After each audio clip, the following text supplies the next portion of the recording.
This year has been a particularly traumatic year when it comes to gun violence in our city. Toronto police are currently in the midst of a 2-month crackdown on guns and gangs. That initiative is set to wrap up at the end of this month. But many feel that police crackdowns are just a band-aid solution to an ever-growing problem. Well, today I got the perspective of an American in Toronto. I spoke to documentary filmmaker Rico King, who's looked at guns and gangs in U.S. cities. There have been 96 homicides. More than King is currently putting a lens on the impact of guns and gangs in Toronto. He says in the time he's been here, he's already seen the problem worsen. But he's hoping his documentary will help offer a different perspective. This here's your act right. If you ain't acting right, you're dying tonight. The filmmaker has documented gang violence and its impact on communities in Baltimore and Houston.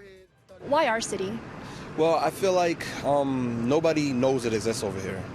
You know, south of the border, you think about Canada, the reputation of Toronto is amazing, and I feel like it's misrepresented. You know, some of the videos you see, you'll think it's like somewhere in Detroit or Baltimore or something like that, but it's right here in Toronto in Canada. Guns should be silenced! No more violence! My whole goal in film is to give voice to the voiceless. So I felt like, hey, this is a perfect opportunity to help the city of Toronto and something outside of the norm.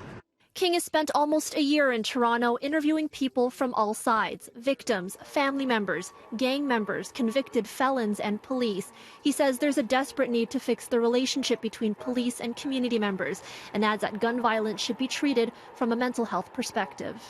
It's a lot of trauma in these streets.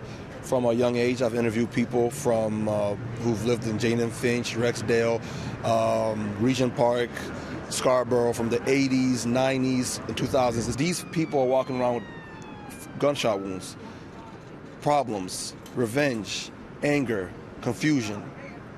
Hard to be a productive citizen going through all that.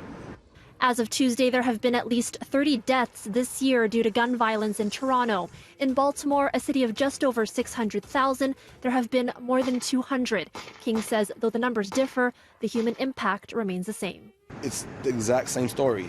You know, I could piece the documentaries and edit the Houston ones and the Baltimore ones to the Toronto ones. The parents are going through the same exact pain. The kids are going through the same exact trauma. I find it just almost the exact same, but just different numbers.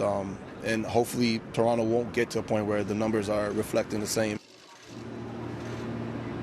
King plans on spending another year in Toronto with the aim of releasing the documentary in the fall of 2020.